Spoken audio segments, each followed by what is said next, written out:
আসসালামু আলাইকুম সবাইকে। আশা করি আপনারা সবাই ভালো আছেন। কারিগরি স্কুলের পক্ষ থেকে আপনাদেরকে স্বাগতম। আমি মোহাম্মদ কাইম আহমেদ, বগুড়া পলিটেকনিক ইনস্টিটিউট। আজকে আমরা আলোচনা করব কোয়াড্রেন্ট নিয়ে, অর্থাৎ চতুর্ভাগ। চতুর্ভাগ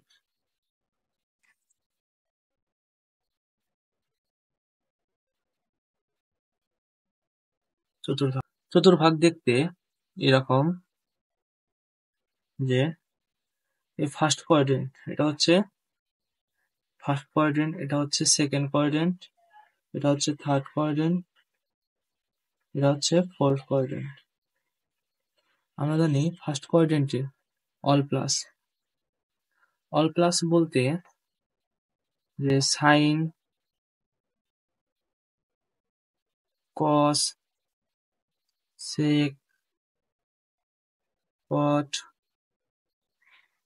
ট্যান, কোসেক, এগুলো হচ্ছে কি ফার্স্ট কোয়াড্রেন্টের জন্য অল প্লাস।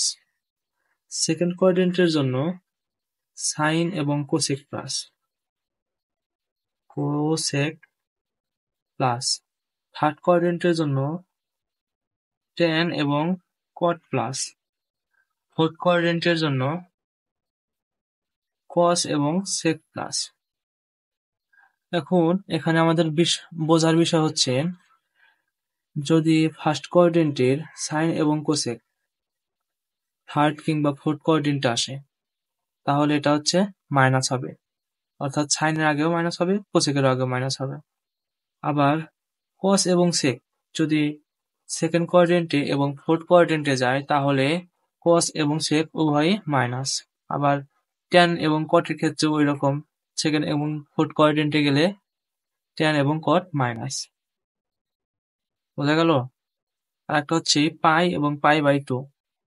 এখানে পাই এবং পাই বাই টু বলতে, পাই বলতে 180 ডিগ্রি এবং পাই বাই টু অর্থাৎ বলতে 90 ডিগ্রি, অর্থাৎ 180/2 দিলে কি 90 ডিগ্রি হয়। এখন আমাদের একটা মূল অঙ্ক করা যাক, সেটা হচ্ছে সাইন -120 ডিগ্রি। তাহলে আমাদের এটা কি অ্যান্সার কত হয়? এখানে সাইন অর্থাৎ মাইনাস সাইন 120 ডিগ্রি।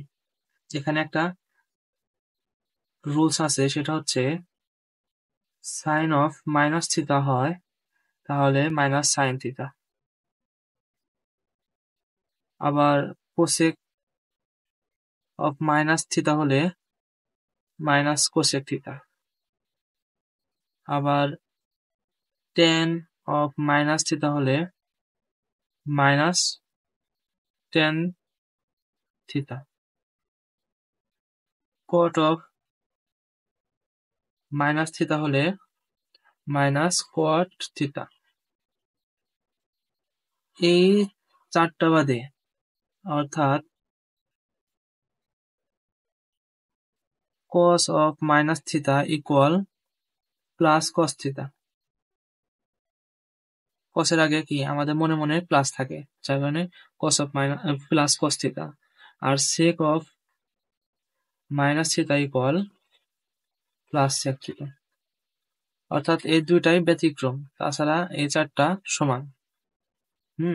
যার কারণে sine of minus 120 degree equal minus 120 degree. এখন 120 ডিগ্রি ভাঙানো লাগবে, তাহলে মাইনাস সাইন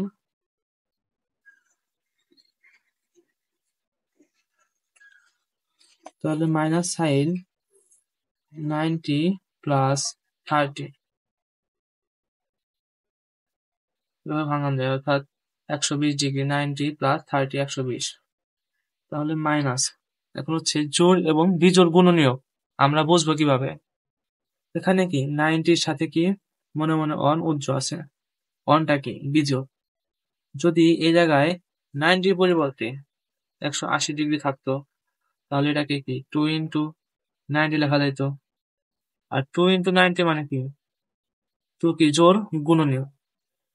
জোড় গুণনীয়কের কারণে কোনো সাইন কিংবা কস ট্যান এগুলো কি পরিবর্তন হয় না, যদি আমাদের বিজোড় গুণনীয়ক থাকে তাহলে পরিবর্তন হয়।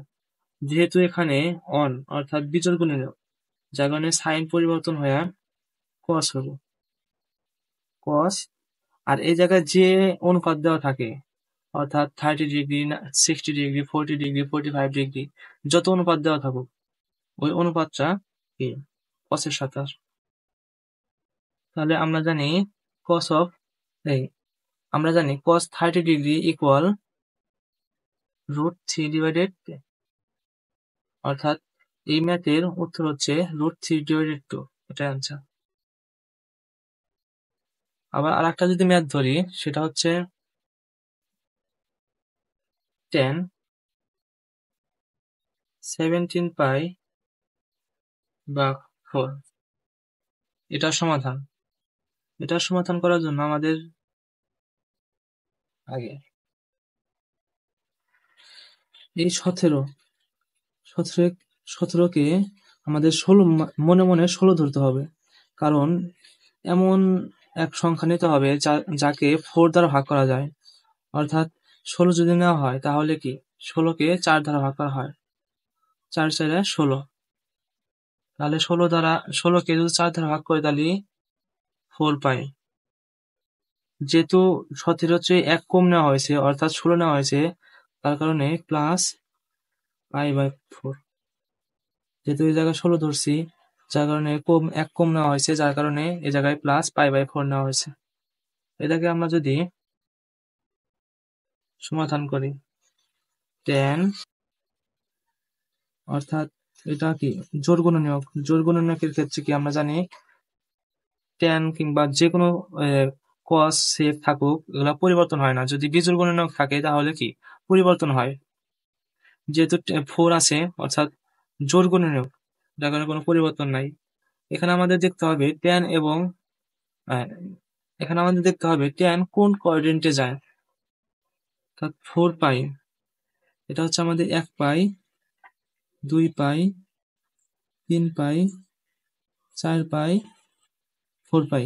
এটা হচ্ছে কি 4 পাই হয়েছে, যার প্লাস আর কিছু প্লাস কত π/4, অর্থাৎ ফার্স্ট কোয়াড্রেন্টে কি আমরা জানি tan প্লাস, যার কারণে এই জায়গায় প্লাস π/4।